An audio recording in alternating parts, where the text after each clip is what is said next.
people that solve problems they've experienced or have firsthand knowledge of tend to be better at solving them. If you're a dev sitting around saying, I really want to launch a thing, but you don't have an immediate like, oh God, this is a pain point that I need to go after, go attend a couple tech meetups or entrepreneurship founder meetups in your community, online. Find one of the non-technical founders that's like, oh my God, this problem is causing me to lose my hair, and see if you can team up and solve that problem. Like, there's no shortage of high friction pain points. If you don't know a problem, go find somebody that's got firsthand knowledge and can help you understand that problem. Welcome to the Grant Owen Podcast, where we explore the world of entrepreneurship. Join us as we dive into the nitty-gritty of what it takes to start, grow, and scale a successful business. We're on a mission to share our experiences, failures, insights, and advice with others. Whether you're just starting out in your entrepreneurial journey or you're looking to take your business to the next level, tune in and join the conversation about what it takes to succeed in the world of business. We going full throttle.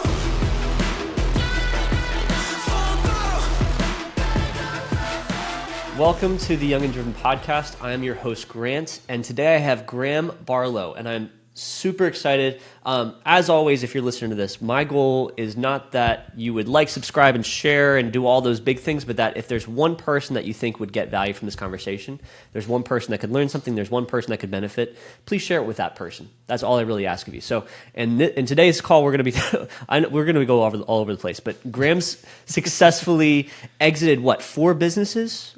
Exited three and three. Oh, change. man.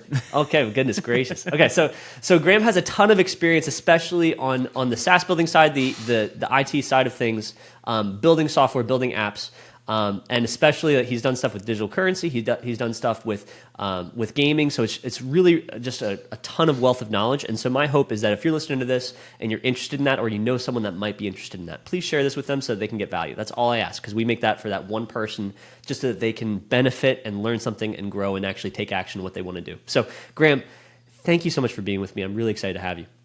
Grant, thank you for having me. I've been loving seeing your content come up and the enthusiasm you've been attacking this with. So excited to get a chance to finally sit down and have a bit of a conversation and explore, I think, some of the similarities in our background and kind of the path you're heading on. Yeah. And hopefully share some experience, because as you alluded to, it has not been a straight and narrow path. I think I've bounced across industries for a few years now. I love it. So I hate that question of like, tell me how you got started, because that's what happens every single time. But I'm thinking about people that need context into your skill set. So when you first started let's just say your W-2 journey, right? Or not W-2, because I think you're in you're in Canada. Your 9-to-5 journey. What did that look like? Did you start off as a developer? Were you like, I really just want to start here and work in this industry? Like, how did that come about? What were your initial plans?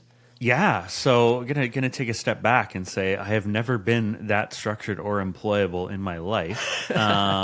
So I started the first company I ever started was kind of an unofficial company / gathering of people where we were doing the digital currency business, and that was largely around kind of writing really basic bots and selling gaming currency on eBay. I started that when I was 10. And we kind of sold it when I was 16. So after that, hold up. I need to back up. So wait. So you started developing stuff when you were 10? Is that what you're Yes. What I started what computer language? programming at like really, really, really, really basic stuff with like Lego Mindstorms and like weird education gaming on the Mac platform like 25 plus years ago. Okay, but still, help me out. So wait, how does a 10-year-old have access to learn this stuff? Yeah, so I grew up incredibly fortunate. We were solidly kind of middle-class household, but my mom was actually one of the first ever Apple computer distributors in Canada. And we always had Apple demo computers at our house. And so That's I awesome. grew up kind of from the time I can remember having access to computers, being infinitely frustrated that all of my friends had like Windows computers, which had cool games, and we had all the math counting games you could find. But gave me a ton of foundation for just comfort on a computer. And when I was 10, got very into online gaming and online communities, so like Diablo 1 and Neopets Online and like stuff like that. And being a 10-year-old, you have a lot of free time. Being a 10-year-old, you also aren't supposed to spend all of your time in the universe on video games. And so that kind of led to a combination of figuring out that I could sell stuff from these games on eBay, make a little bit of money, and prove that like my time was being spent in a valuable way, which then kind of logically went to like, well, it sucks selling everything I work hard to find. What if there's an easier way? Oh, cool. You can do like really basic auto scripts that will like record mouse clicks. And so if the games have a repeatable pattern, I can build a bot that just does that over and over again. And detection back then was terrible. So did that and then met up with other friends online that were doing similar things. Like, well, we could do this together and like share resources. So yeah, that was kind of entrepreneurship 101 before I really knew what the word entrepreneurship was. And I really didn't know what programming was, but I could hack together a bunch of stuff that kind of did what I wanted it to do. So you weren't the classic like Hello World kind of developer. No. You were like... I was the like, I need to justify 8 hours of gaming a day to my parents. What do I need to mash together so that this kind of looks feasible? How much money did you make from the ages of 10 to 16? So at the height of it, we were doing across all the games in the group that we were running it with, we were doing about $50,000 a month US in revenue across like 1 million different PayPal accounts. Now, like looking back on it, is this that was legal? some of the sketchiest shit. No, it was not. And like we couldn't set up PayPal accounts. FBI, so we get 'em. set up fake websites to kind of sell scam software to collect credit cards, not because we wanted to steal credit cards, but because we needed to put a credit card in to turn on a PayPal account to move money around.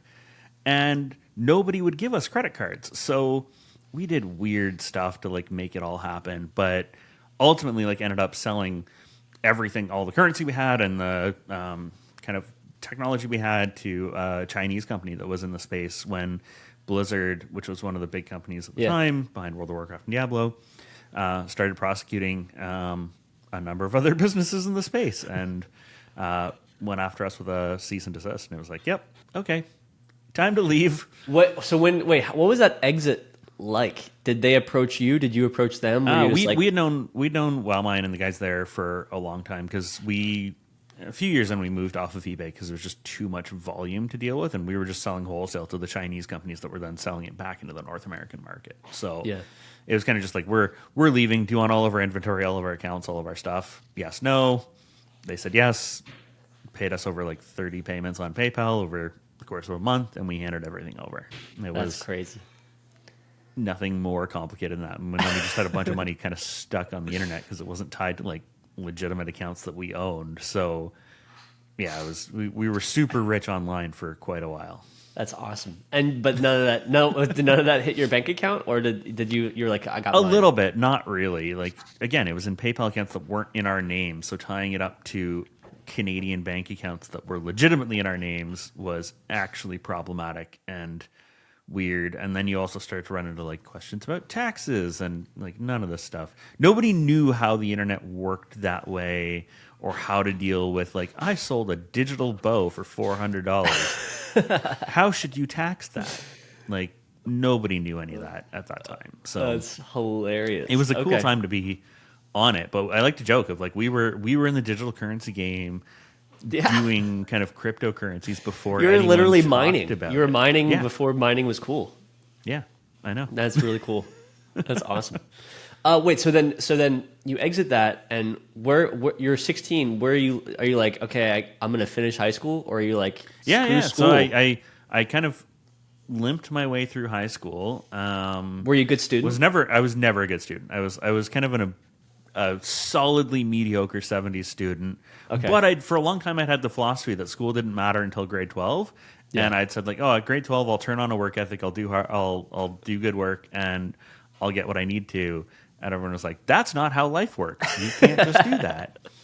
I'm a very stubborn person. So when the world tells me you can't do it that way, That is powerful motivation. So I ended up graduating with a 94 from being like bottom rung of everything. And then was like, okay, well, I should be an adult. Adults go to university. Let's go to university. There should be a screening process that if your applications to programs are too all over the map, they just send you a like blanket rejection, like, no, go figure out your life. Because like I applied to business at one school, history at another, political science at another, psych at Poli another. sci. Why poli sci? So I went to Carleton for political science. That is the one I Wow. chose. That's how I ended up in Ottawa. I moved to Ottawa because Carleton gave me the best scholarship, and I was like, cool. Where's Carleton? Wait, but why poli sci? So my theory was I would study international relations and law and then go work in cyber law because Okay. companies like the one we had built are international, cross-border. If you want to enforce laws against companies like that, you need to understand You were international like, relations. you were like, and I broke cybercrime. so many laws. I need to Well, help people. it wasn't even that. It prosecute was us. like I, in principle, broke so many ideologies that don't even have laws right now that should. And so that was kind of the theory. That's awesome. But I got through a semester and was like, I can't do this. That I am not going to make it.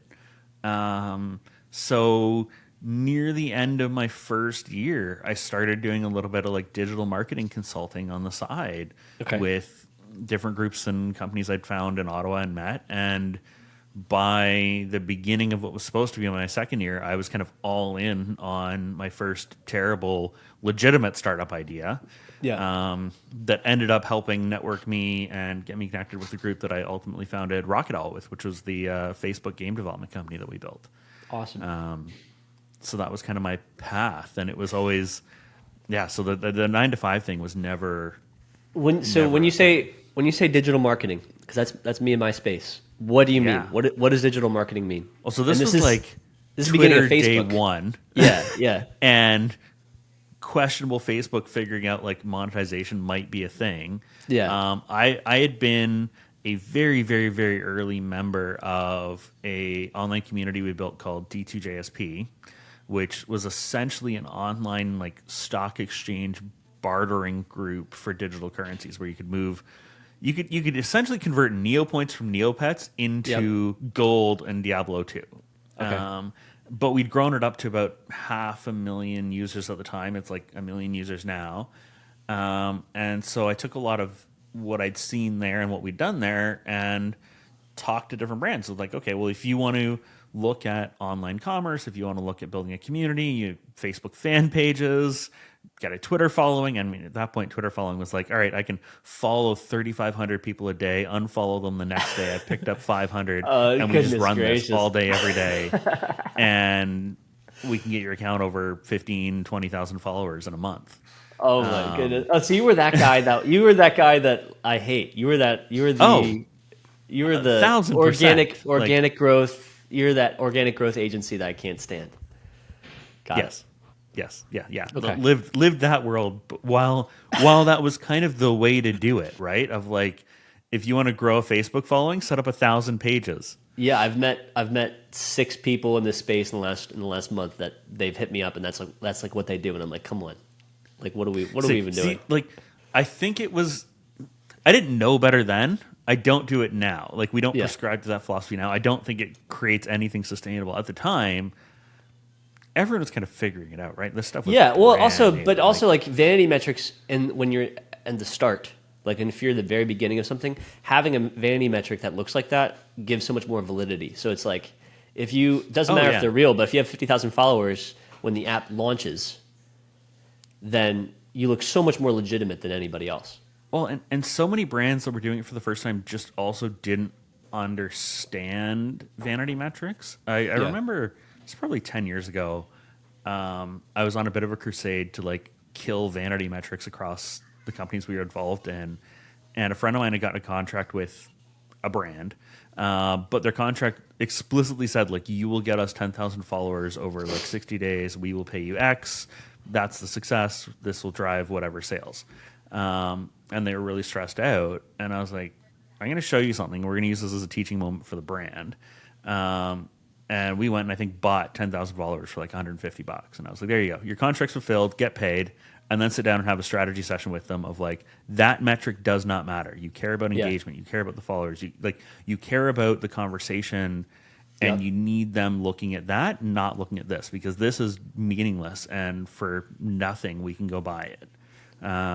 Which was largely the like early days of some of the social networks of just it was a whole bunch of people screaming at you. Actually, I had a hilarious conversation recently because we've been playing with AI tools for outbound sales on LinkedIn. Yeah. And our AI is encountering a whole bunch of other AI. And I'm like, at what point do these platforms just become AI bots talking to each other, booking meetings for humans? Yes. And both humans show up for the call, and neither one of them has any context for how they ended up there, but the bots met and thought it was cool and booked you a coffee. Like, I think that's a crazy, interesting world. Yeah. But a problem for the platforms that are trying to say they have like legitimate user bases. Yeah. What led to that? What led to you exiting that business? So the game development company Rocket Owl, we built it at the height of kind of the Zynga Farmville insanity, and fortunately I think hit on a pretty cool niche where we looked at kind of social impact gaming and partnered with a lot of nonprofits around the world on how you could channel player activity and player enthusiasm in a green themed game to drive real world impact. So we raised a ton of money for wildlife preservation, both with Canada Wildlife and World Wildlife Federation. Also partnered with a company to do a big reforestation campaign. Grew the game to over 1 million users. Unfortunately, by the time we'd kind of hit the peak user base, we really had not figured out the right balance for kind of monetization and growth. And so ultimately ended up selling the underlying technology to another investment group here in Ottawa called Kesha Technologies. And as part of that, they leveraged the technology in a number of their portfolio companies. And I came on to head up an early stage venture fund that they had where we invested in early stage SaaS companies, as well as did kind of marketing, sales and marketing acceleration work. And Okay, so that's your first job. That was your first like, I'm working for somebody else's job. Yeah, and kind of, because I was CEO for the fund and ended up building a team there. I had a partner in it, but that was the first job per se, and that was after we'd done kind of 4.5 years at Rocket Owl. Yeah. Okay. I'm so curious about your perspective on the gaming industry. Because so I'm guessing, I'm hoping you're still an avid gamer, right? Absolutely. I took 2 weeks off a few years ago when World of Warcraft Classic launched and played with a bunch of friends that I played 15 years ago. And That's we awesome. got to be degenerate I watched some 30 streams. somethings. I watched some streams of that. That was pretty fun. I was never a World of Warcraft guy, hilarious. but that's really fun. That's probably why you're as productive as you are right now. No, it doesn't mean I'm productive. If anything, you found a way to monetize it, so that's the funniest part. What do you think? Like, because game development is so interesting to me. There's so few games, especially with most games doing the one-time purchase, season pass kind of perspective, where it's always in beta mode. They're always updating. What do you think the value is in terms of like, if you're trying to build an app or you're trying to build a game, is that just like a short-term mindset? Because like I can count the number of games in my hand that are like, yep, they've built something that's actually going to last at least a decade. Gaming is such a cool but challenging space, and like I lived this because like we raised a bunch of money in the game space from angels and from venture, and from a business perspective, when you go to kind of present your like what problem do we solve, the problem you're solving in gaming is boredom, right? Like it is genuinely just like you are trying to create something fun for people for entertainment. And what's challenging is there are so many games published every single day to varying degrees of quality that the range, quality, and caliber of games are so vast between what you would see like an indie release on Steam or even an indie release on mobile to $500 million game development budgets for the massive titles that get released on PC, and you're all competing for the same minute of time in somebody's schedule with the same value prop. And so I think outside of the massive studios and the massive brands, trying to do a game where you have 10 years of staying power does not make sense. Like you're talking about trying to attack a problem where you're going to be multi console or technology generational, multi-platform generational. It is so hard. The big studios haven't even figured out. Like you can probably list top 10, maybe 15 games that have survived that long. Yeah. I think there is a lot of opportunity in gaming, but there is not really, from my perspective, an exact science behind what makes one title hyper successful versus another. For every incredible indie game that takes off and grows a cult following and kills it, there's probably 1,000 other equally good indie titles that just didn't get picked up by the right person or discovered at the right time. And so it's challenging. What's funny is in my current world, like Iversoft, where we are, the bulk of our business is custom software development. We actually started out in the game space. The first titles that were ever launched under Iversoft still exist to this day, and we still maintain them to this day, are 3 solitaire titles on iOS. We were one of the first companies in the world to publish solitaire on iOS. And because we were first, and for pretty much no other reason, because we were first with reasonably high quality offerings, they are still ranked among some of the top titles in the card game space today and still generate kind of 7 figures of revenue on an annual basis. But that's from monetizing 2 billion ad impressions every year. All through banner ads and interstitials. And that's what I'm saying. So like all is, because like, I'm guessing those are like the in-app purchase, and then in addition to that, just tons of advertising. That is all ads. There is, I think we make $50 a month on in-app purchases. We have a buy no ads option, and I think it's maybe $50, and all of the rest of the revenue is ad driven.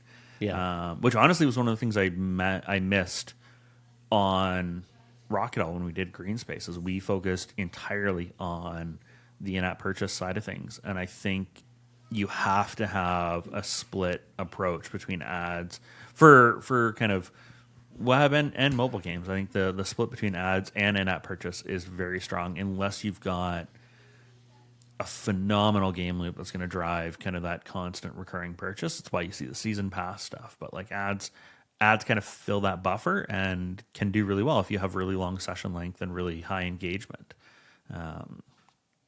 Interesting. It's a pretty crazy space. What do you think about? This is such a broad question. It sounds like a dumb question for someone that doesn't have context. There are no dumb questions. All good. I want to know your thoughts on like the Unreal Engine, because that's something that a lot of people are really excited about, and utilizing that to build games. Yeah, I think it's incredible. Like I think tools like Unreal and Unity are absolutely amazing, and they have unlocked the ability for small teams to make incredible content. Unfortunately, it's also kind of like it's set the bar that then large teams do that much more with it. So as much as the baseline of what kind of small teams can do, the target for what large teams are capable of doing moves equally quickly. But I think like technologies like that are phenomenal. Where we've struggled is sometimes trying to make the game engines do non-gaming things. Sometimes people want to use them for apps. They're like, oh, well, like Unity does this, or and in those instances, I think they add a ton of overhead to an app that could be a lot cleaner, faster, simpler without it. Yeah. But for game development itself, it's incredible, and I love the approach Unreal has taken for where they've gone with it, almost more so than the direction we've seen Unity move. Love it. So for you, are you someone that's like, I've always wanted to just build games? Like that's just something like you're like, I have an idea for a game. I'm always just going to go in and like even that was me. That was you. It was me. And then I spent 5 years in the games industry and was like, and now I want to play games. Yeah. I appreciate playing games. I don't know that I would ever do another games company. It was a humbling experience seeing that side of it. It's an incredible industry. It's a fun space. I have so many amazing friends that are successful there, but like it is such a tough ecosystem to be in. Yeah. Yeah, it's given me a lot of appreciation and respect for the people that make it happen, and that much more respect for when like playing incredible games when they come out is cool. What? So do you have appreciation for someone like Donald Mustard who like just stepped down because I think he was the Epic Games CCO or whatever, and he just like retired. Do you have like appreciation for those people that are like they were heading up those games and then they're like, okay, I'm just kind of done. I just want to enjoy life for a little bit. We've seen it also with like most of the senior leadership at Blizzard over the years of like they've built incredible things, incredible communities, and then kind of stepped back. And I think we're coming up on what is hopefully a new era in the game space where you're going to see new companies coming up and new franchises launched. I think it has a bit of the same challenge that the movie industry has, where it has become so expensive to build high-end games. Nobody really wants to take a crazy bet on a new franchise. It's like, well, we could, if we're going to spend 20, 50, $100 million on a game, we can do something new, or we can do another Marvel one. Or it's like, oh, we do the next Call of Duty, we do the next thing. It's like, well, yeah, from a business perspective, it is tough to do that, and new franchises are hard to launch. Being in the indie space of it, what are your thoughts on like some of the more mainstream games? Do you like, I just can't stand playing them? Or like, do you have like an appreciation for kind of like more of the underground stuff? I would like to say I do. Reality is I have, especially now having a daughter, and I have such a finite amount of time to appreciate and get into games. I kind of just exist in my Blizzard bubble for what I actually play, because like I play a lot of Diablo 2 Resurrected, because it's like Diablo 2 is the game that like taught me pretty much everything about the internet, from online communities to trading. I mean, this will sound funny. When I was this would have been like when we were doing Snow Currency stuff, but like I was like a middleman distributor for a duplication network in Montreal, where I had this friend that I had met that every now and then would give me an account full of high runes, and I got 30% of anything I could sell them for. And I would just go dump them on communities and forums and in trade games and get my commission on a like weekly basis. And like literally learned how to do that and how to negotiate and all of that from Diablo 2. And then when World of Warcraft came around and like the auction house was out and everyone was like, oh, you can go kill things for hours on end and make 5 gold an hour or whatever it was at the time. I was like, or I can watch the auction house and just really pay attention, and somebody underprices something, buy it, flip it, make money. And that's how ultimately kind of ended up making all my money. Gaming arbitrage. That's crazy to me. And I've made a ton of money doing that. You'd still make a ton of money in games today. And it's what I laugh a little bit about is like when people are like, oh, you never did business school. It's like, true, but I've also spent my entire life manipulating economies online. Yeah. And it's the exact same in the real world. It really isn't that different. And so the education you can get from online games and community-driven games is incredible. And I think that's often really gets overlooked or undervalued. What do you think of the streaming community? That was something that came up probably, I mean, obviously became bigger the last 5 years, but the Justin TV. I say I've followed it since the Justin TV days, and like, I mean, I think I watched iJustine's first live stream of like her life back whenever she was doing that as like a thing. I don't even remember if that was Justin TV or if she was just doing it on stage or something. But I love it. Like I think there are toxic, challenging things inside of it, but I also think that community is one of the most powerful, incredible opportunities we've ever seen. It is creating jobs for people without the need for large agencies or distribution platforms or huge upfront cost. It's creating incredible opportunities, creating incredible content for people on both sides, good and bad. But as a whole, I think it's a hugely net positive thing, and I'm pretty excited to try and be involved in it. I always joke that if I ever get kind of completely bored of doing building companies and that, I'm just going to become a full-time streamer and That's awesome. Do you that stream and right play now? games all day. Do you stream right now? No. We joked about doing it a little bit when we were doing our kind of WoW Classic thing, but Yeah. honestly, I don't know that I've got the multitasking capability to be entertaining and not terrible. And, I can be one or the other. And at least so far for playing, I've opted for the like slightly not terrible player versus not entertaining streamer. I love it. That's awesome. Well, so wait. So tell me, who's your longest sub? So tell me, like, who have you been subbed to the longest? Ooh, Philip DeFranco. I have no idea who that is. Who is that? So he's a What does he YouTuber, play? not a YouTuber? streamer. Okay. I think he's done live streaming now. He does news shows. Okay. And God, I think I have been subscribed to his content since he had like no followers. Yeah. And have one of the like first signed posters he put out Nice. eons ago with like the monkey and Nice. whatever.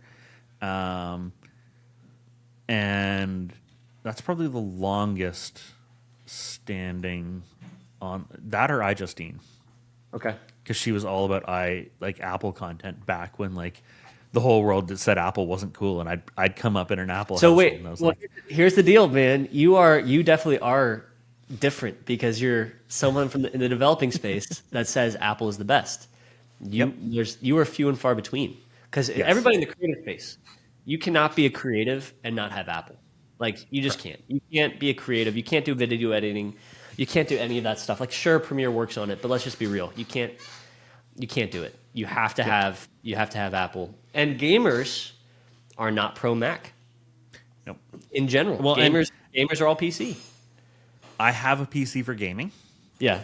because, and especially the current generation of new Apple hardware with Apple hardware with the Apple Silicon, which I love, is atrocious for gaming. It's just awful. You can't even do Even with boot like camp, which you even used with to like be the able to do. M5 and everything like that, even with all that stuff, it's just not even good. But most games aren't compatible with it, and there's no good way to Yeah. run Windows.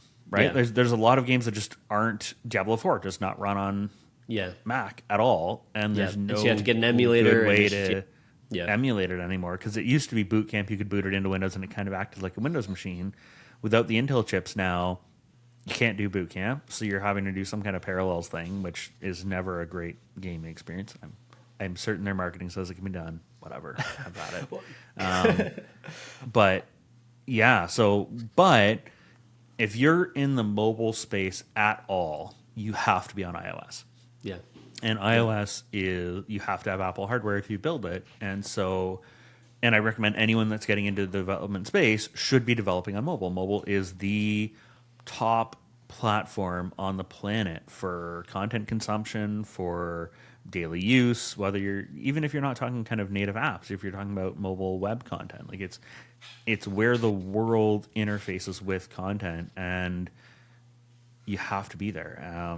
They've got phenomenal hardware. It's expensive, but what we've found and what I love is it would be cheaper for us to buy a Windows laptop for a developer, but if we buy an Apple laptop, use it for 3 years, and then sell it, Yeah. we get 70% of what we paid for it back and then buy a new one. Yeah.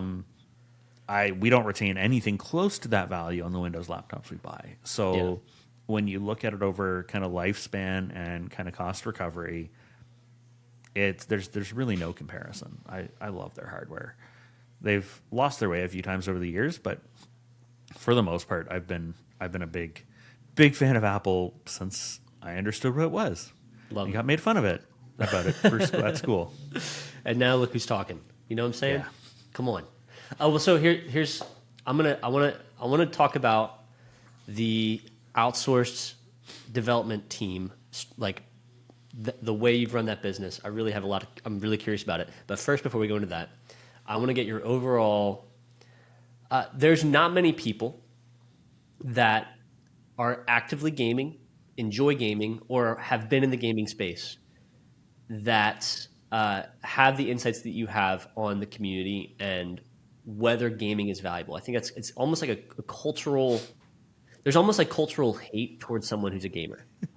It's like if you tell me like anytime I was like I talk to people like even friends or friends of friends or whatever, I would be at something and they're like someone mentions like Twitch and I'm like, yeah, I spent some time watching Twitch and I was I had my people I've been subbed to for a few years, that kind of stuff. But like, and as soon as they say that, you're like, who is your longest sub? Nick Merckx. I've been subbed to him since like I got into Twitch and everything like that in the Fortnite days. I'm younger, so it's like I love it. Fortnite was where I kind of came in, but I started. Fortnite is how I realized I'm in the old generation of gaming when you had to shoot and build, and I was just like, no. Well, now you don't. No, now you don't. That's one the best or the part. other. That's the best part. Now you don't. Now they have like the no building mode, and so I play like probably once every few weeks with my friends, and I'm awful, awesome. but I've kept up with the same people fun. I played with like 10 years ago, so it's pretty fun. Yeah. But yeah, so I as soon as I mentioned to people, I don't actively watch streams anymore. It's just not a part of like again, you have kids, busy life happens. You try to build a business, busy life happens. But as soon as I mention it, people hate. People like you pay to watch other people play video games, or like video games are such a waste of time, or just like anything. And even I've talked to parents that are saying, Grant, my son plays video games all night long, and I don't know what to do about it. I don't know how to relate to him. I don't know how to help him. I don't know if it's a good thing. I think it's a bad thing. Talk to me about it. So I have people that have asked me those questions. I want to know your thoughts. Do you think the gaming as a community, the gaming community as a whole, is a productive thing, is a positive thing, or a negative thing? I don't think it's either.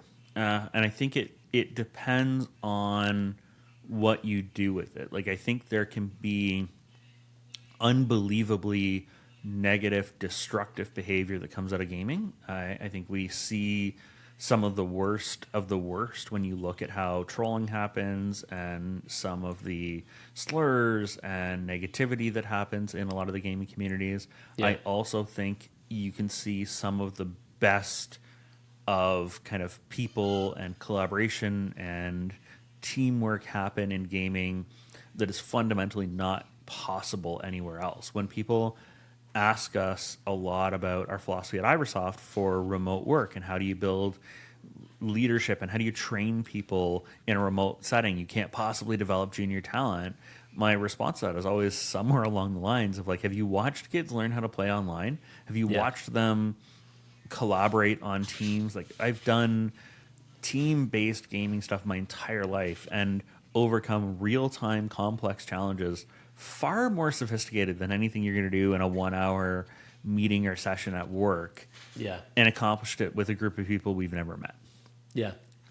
It is possible. It comes down to motivation. I think when it comes to kids and gaming, there's a lot of stuff looking back at that I was exposed to on the internet that was probably questionable.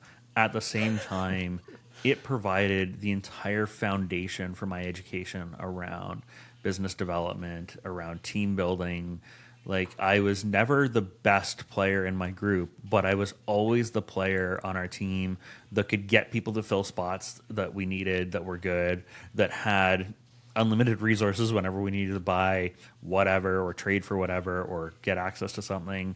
And those skills are transferable. So I'd say to parents that are worried about their kids gaming, understand what they're doing and what they're playing. Understand what skills might be there and potentially help them recognize that. Like those that are playing Minecraft. Like, Minecraft is an incredible game for resource management and dexterity and community. There's so much that can be taken there. I realize I'm massively behind the times and like I don't know enough about Roblox, and I don't know anything at this point. Yeah, I don't know anything. Yeah, I think you're about 2 years away from that is going to be your life, and you're going to have to scale the company to keep up with the cost. I've heard from parents that it's nuts, but like whatever it is, like if gaming is the vehicle for engagement, gaming can be one of the most powerful educational platforms ever because it is literally like a dopamine reward drip into your brain for how it's structured. And as long as you can look at what skills you're taking away from it and what games you're playing and how those games work, I think it can be incredibly powerful. I laugh a little bit. Like the best man at our wedding is a friend I met playing World of Warcraft at this point 20 plus years ago. And we have met in person in real life, I think at the time of our wedding, 3 times. And that was just like the 3rd time getting together was them flying up for a wedding. But that's not uncommon. That's not uncommon for my age group. That's not an uncommon thing. Yeah. Well, but I tell people that in the generation, like a generation ahead of me, and it blows their mind. Like absolutely blows their mind. But for me, it's kind of the foundation of like, can a remote company work? It's like, hell yeah, it can. Like you can build deeper, stronger relationships with people online, or equally deep as you can in person. I don't know that I don't think one is better than the other. I think in person potentially facilitates relationships being built faster. Yeah. But I don't think online is a barrier to building those relationships. And I think gaming can be an incredible outlet for activity. But yeah, it is definitely a controversial topic across the board. Well, it is my go-to for just kind of de-stress and decompress. But well, I want to hit on 2 things there. You talked about how it's a dopamine hit. So there's an element of gaming that is addictive. Yes, like absolutely. super addictive, and there's a negative connotation that comes with that level of addiction, right? Like, especially for people that are exposed at a young age. What do you think about parents that do you think parents should game with their kids? Like, do you think that you're going to game with your daughter when she grows up? Assuming she'll entertain it, absolutely. It is my wife and I spend a lot of time gaming together. We've gone to BlizzCon together. We do a lot of online stuff together, and I think it's an incredible way to spend time. I've met a lot of kind of parents and kids that play together, especially in an online gaming context when she's young. I think it's incredibly powerful for helping educate her on how to handle that world. Where I disagree is potentially the parents that opt out of the digital ecosystem for their kids and are just like, no devices, no online, no social prior to X age. It's like the reality is she's growing up in that world. Like everything is digital. So I can either shield her from that completely, and she's going to have one hell of a learning curve when she dives into it herself when she's older, or we can try and come up with her through it and give her the tools to handle it, to help her understand how to deal with negativity online, help her how to understand how to kind of make friends online safely and connect with people. And I think it's something I'm excited to do, but got a little bit of time. She's 18 months, so we're working on it. Well, I just want to, and for anybody listening to this is coming from the context of someone that has built a company, multiple companies that are 7-figure companies, and then a company that's currently doing what, 10 million in ARR, something just like that? shy of 10 million in annual revenue at Iversoft right now. That's so like this is not coming from some like, I feel like I need people like you to speak to this, because the thing that people don't understand is that there are people like you that exist that like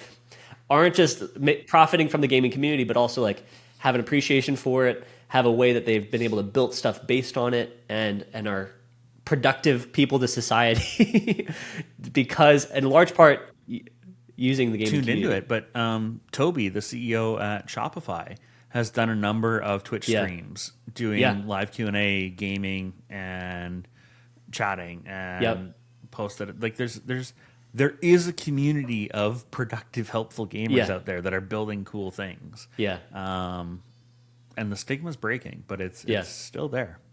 Well, I mean, it stems over into the creative space. I think a big person in my sphere is not my sphere, but like that I pay really close attention to is Jack Conte, who's the CEO of Patreon. But fundamentally, he's been a creative, and he was like, I did the starving artist thing for a long time. That's why I built this community, and now I'm trying to defeat the apps by building allowing a context for you to connect with people that you want to connect with, rather than an algorithm saying what is worth connecting with. So I don't know, like that.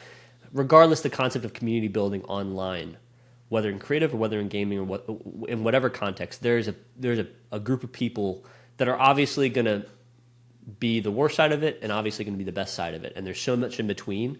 But I would just argue that the way that friendships are built in my generation, and especially the generation after me, are mostly going to be online. It's not going to be the same thing as like we're friends with everybody in the neighborhood, all the neighborhood kids. Like most parents are like they're scared to let their kids play with the neighborhood kids. So it's like so most of those most what most options of are them are you going to find left people with at online. that Yeah, point, exactly. right? You're just like instead of isolation, there's so many people that you probably connect with online that you'll never meet or meet maybe 3 times and you'll have very close relationships with. And I love that. That's really cool. So let's move to I want to learn about Iversoft, what you've built. I want to understand first off before I ask ignorant questions. I want to know like what it is because from my perspective, it sounds like you're essentially an outsourced development team. Outsourced in the sense that like people bring you on to be their own in-house team when they can't necessarily afford or don't have the like functionally you become a CTO in their business as an agency. Is that accurate? Kind of. And so I would definitely say that's where Iversoft started. So Iversoft at this point is 12 years old. I joined when we were a team of 7, and we're about 50 today. Love it. We started out very much in that ecosystem of kind of we are your project-based, give us a product, we'll go build it for a fixed fee. Where we've moved to in the last 3 years is much more along the lines of kind of technical team augmentation and team support. So in a lot of cases, we're coming in and we're reporting to an in-house CTO who potentially needs specialized expertise in mobile or augmented reality or streaming, and they don't have the capability to bring that talent in-house, or they're not looking to bring that talent in-house for a long period of time. Yeah. So they'll bring us on for 6, 12, 18 months, and we spin up a team that includes the development, product management, project management, and QA, and kind of provide full service development work for them with completely Canadian talent. Now, Canadian talent. 100% Canadian. So 100% of our staff are all in Canada. We don't do any overseas work. We don't do any. Well, I want to ask about that. So first off, why? Because there's people that are talented, but tell me why. There are. From a few reasons. So a number of our projects require degrees of security clearance that are only available to Canadian citizens. So that's kind of one basic technical reason. Another is we've worked with a number of overseas outsourced firms, and honestly, as much as we've seen kind of a 1/3 cost savings, it's taken 3 times as long. And when we look at the net impact for the businesses we work with, it's like, you can pay more per hour or per retainer basis, but we're going to move that much faster for a team that has the same context, the same understanding, the same educational kind of background, and just moves that much faster. There are incredible overseas teams. They are very hard to find and very hard to manage without people kind of boots on ground. And our experience to date has been we can outperform that and out-deliver that with Canadian talent. And when we sell into the U.S., we're still at a pretty significant cost savings versus kind of local U.S. talent, because dollar for dollar, it's kind of similar salaries, but you save 30% on the exchange rate. Yeah, that's really cool. Okay, so what I've done that. I worked as a project manager in a small DevOps team for 4 years. That was a consulting kind of agency, similar model. I think we worked specifically very small, tiny scale, but we worked with like MLMs, and we built their front office site and their back office site. We worked with some people in the finance space. We worked with some people in the crypto space. Nice. And then we worked with I feel like our main client was probably in the student loan refinancing space, and then probably the just e-commerce, like online sales space, where they had some kind of front end, back end, like some affiliate program kind of MLM push. I hated it. When I say I hated it, I loved it. It was thrilling. I enjoyed the process. I was mostly doing a lot of the communication directly with the CTO of whatever other company we were working for. We were outsourced to.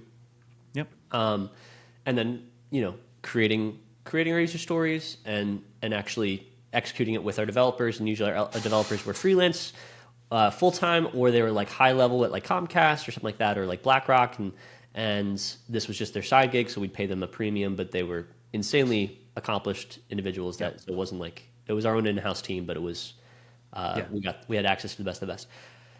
That being said, the demands of a company that it puts full-time expectations on you when you're being paid as almost like a contracted out agency, and have in-house almost expectations for that. Like, what is your relationship with those companies been like, and how do you manage that client experience where you can over-deliver while still, being able to fulfill multiple clients at the same time and dedicate That's the limited difference. number of resources? Yeah. So, and like, honestly, that's why we flipped the business model a few years ago, because what you're describing was a grind that was killing us and is very challenging to sustain. When we went to more of the team augmentation model, we essentially do engagements at 50% of a resource or 100% of a resource. So Yeah. at most, people are working on 2 projects, and half their time goes to one, half the time goes to the other. Most of our engagements, it's full-time resources, and it's like 3, 4, 5 people on a project, and they're dedicated to that project. That is what they do. From a project management perspective, our project managers might have 3 or 4 that they're involved with, but because they're dealing with full-time resources that are working for the client 30 to 40 hours a week,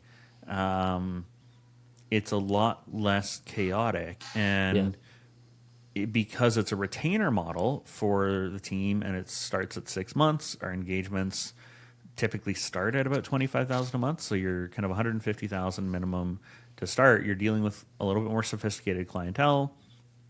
You're time-based, and so it's They less get about access to a trying pool to of hours? squeeze every... Pardon?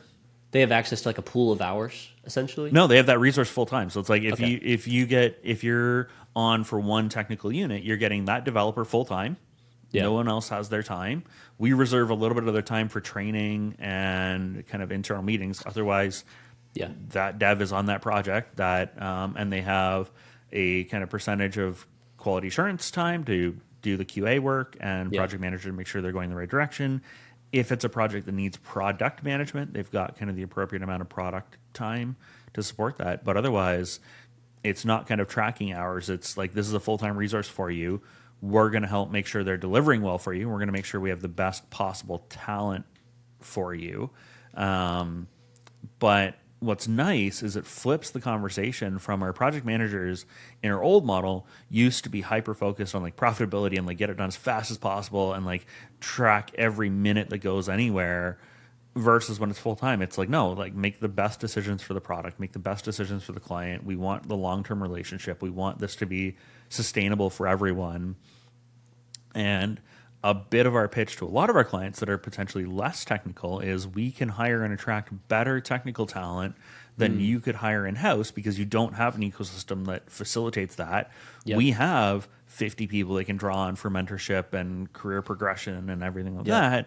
Plus, we do all the perks that might not be feasible at your organization. We have the 4-day compressed work week and flexible schedules. We've got a whole learning and development ecosystem, and so we can attract talent that you might not be able to if you're setting up your dev team for the first time.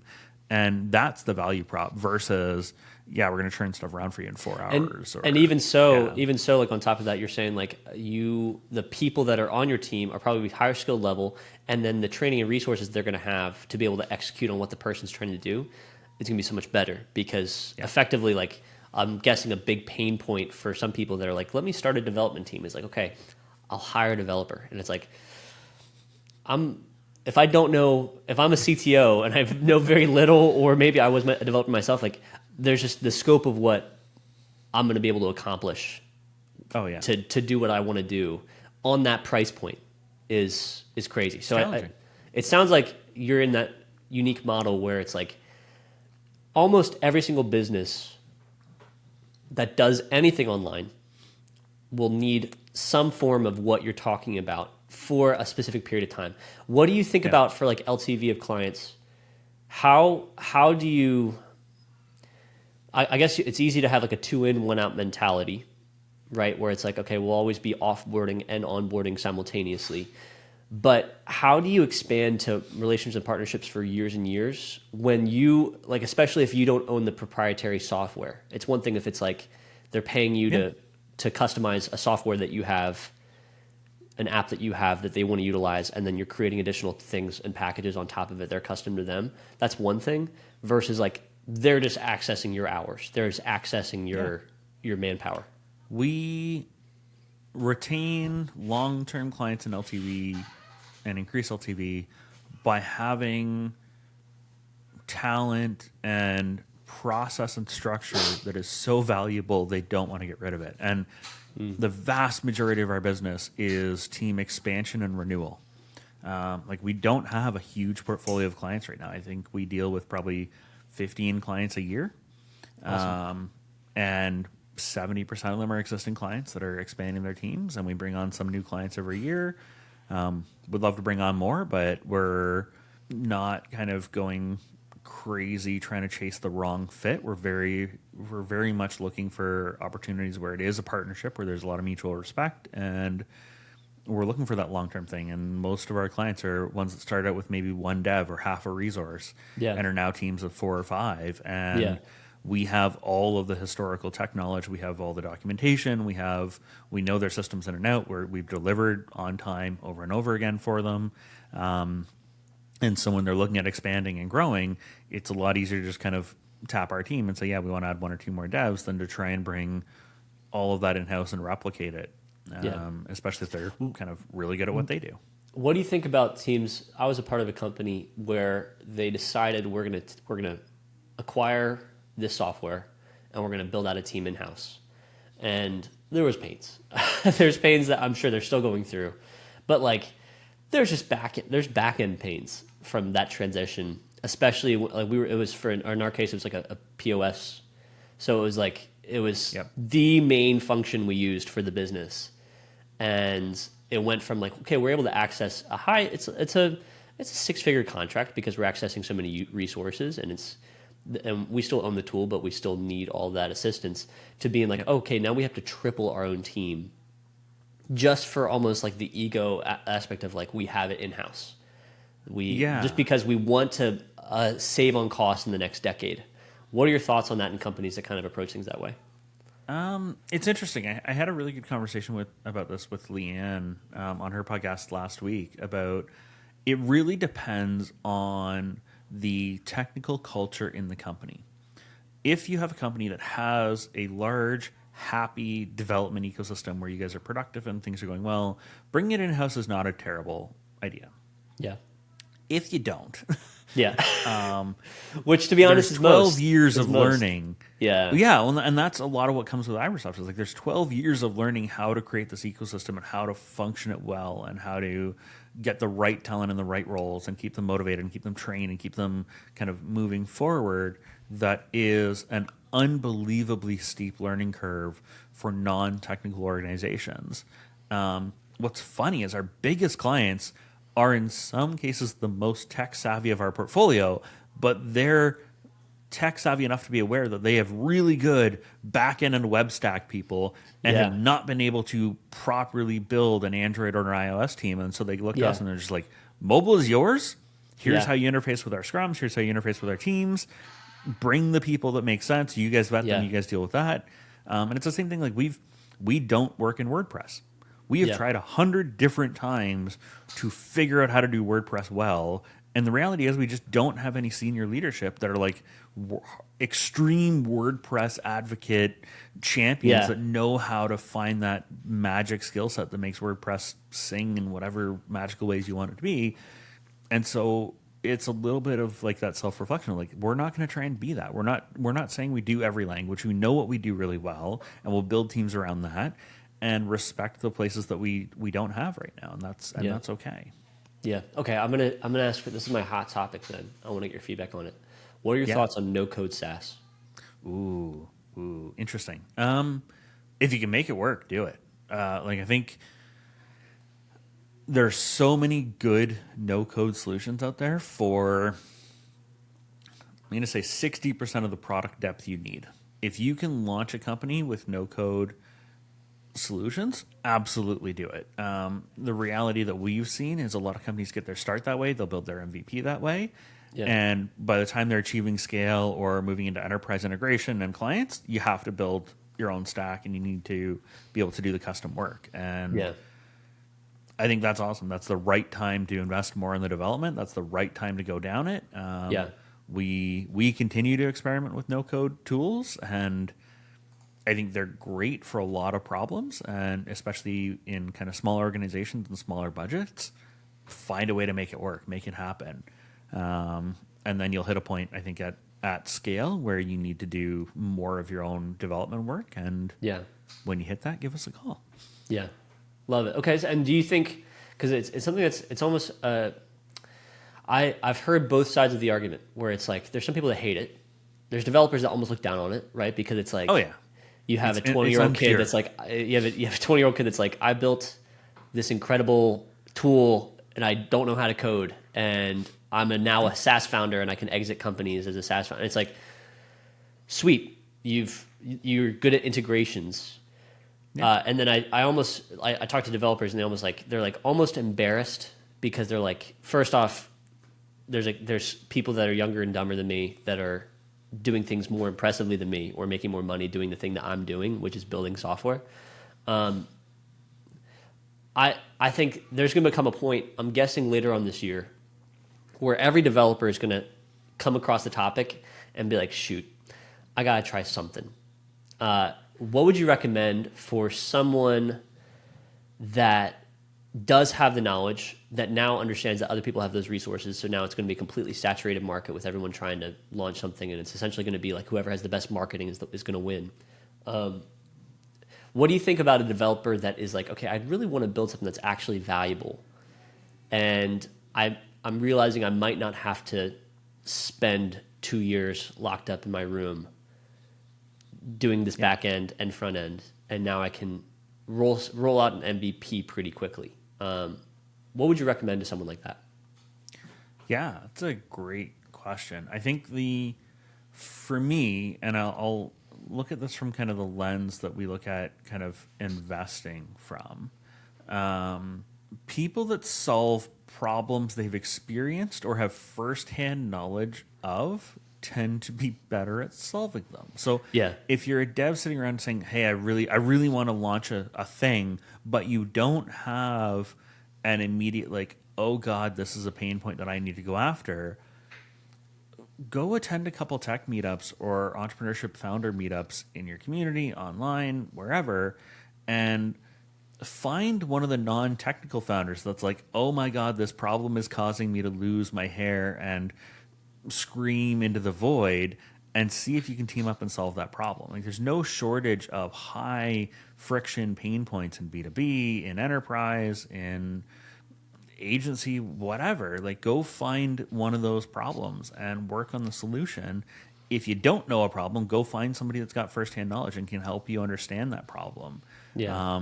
Where I think some founders or even some devs struggle is they just go to look for a problem without necessarily talking to the people that are experiencing it or understanding what the actual workflow solution is, and so they build something that kind of technically checks the box as yes, this solves it. Yeah. But then you put it in the hands of the people that kind of live that problem day to day, and they're like, Yeah. this This isn't doesn't do it. actually Yeah. better. This is Yep. this is different, Yeah. but it's not better for these reasons. And that's where I think you really need that kind of domain suffering part to really nail it, especially if you're trying to launch SaaS. Like, Can I add to this? Yeah. Actually, I have a thought, so I want to get your feedback on this.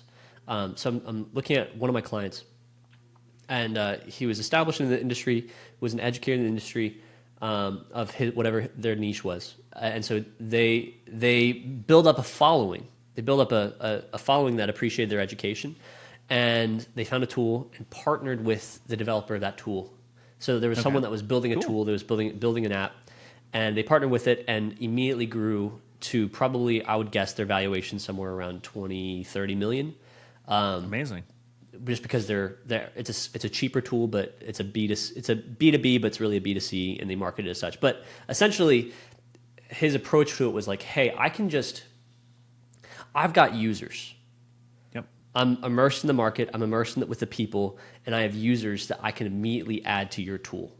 So as soon as like whether you use me as an affiliate or you give me equity, I can immediately add a ton of users. And so he was, he actually was telling me, he was like, I'm actually building another tool, not because I know, like with it, we're as a group are building a second tool because how this one works. I know that I can get 5,000 people into a beta, and that will immediately make it a $1 million SaaS company, just by sheer numbers. And he was talking about how his dad's a developer. He's a young kid, and he's like, my dad's a developer, and I told him, like, if you have any ideas, I can get you users. Just let's build something that's cool that fixes a small problem. That's important. Yeah, let's fix a small problem, and I have the user. So I would almost go so far to say, like, rather than finding a founder that is immersed in the community necessarily or has worked with that problem, I would say go find a creator that has entrepreneurial or like founder traits that is plugged into the community that you care about and that you're trying to market to, and say, hey, let's just build something specifically for them, and your followers will be our first users. And I just can't, like, I've yet to see where someone does that well. Like, there's so many tools that I'm sure are great, but they can't get people to be involved because they don't know how to market it, and they don't know how to connect with the people that are actually within the community. I was talking to another company that they were like, we're trying to grow with this community. We're trying to grow in this niche and trying to get this new market. We're great with the enterprise level. We're trying to get to the small business level. And I would just ask them, I was like, how many creators are you in contact with on affiliate programs? And they're like, affiliate programs? And I was like, yeah. What do we... The creator economy is like a baffling black hole for a lot of people. Yeah. But it is the most powerful engine you could tap into today. Yeah. Yeah, I just think there's no way that... it doesn't even have to be an overly... Like, you can give a tiny bit of equity, and that's going to drive so much reoccurring revenue into your business if you have a good tool that actually assists people well. Versus, like, if you have a product-based thing, I've seen too many people do that, where it's like just a one-off product or it's a B2C product. That's where I think the creators are actually missing out, because they're missing... They're selling like I mean, there's one thing, like you see Mr. Beast with Feastables, you see Logan Paul with Prime, how they're doing it. Sure, it's great, it's brilliant, but I don't think that's the move. I think I would wish that more people would connect with people in the software space and say, like, hey, if you have this problem, my community depends on the audience, right? Like it. Mr. Beast and Logan Paul have very young audiences if you look at the demographics. So the under 16 audience isn't necessarily buying a subscription to software. True. If you have an audience over 18 that's kind of building stuff, then I think it absolutely is the play. And I think you should see more. And I think Riverside's done a great job with that. We're on Riverside right now, and I think I see them pop up as sponsors on so many podcasts and videos, and I'm like, that's absolutely the way to do it. Is get into the community, partner with people, and find that distribution. Because a lot of times the content creators are also looking at a way to monetize early on, or looking at 100%. ways to grow, right? So it truly is a win-win.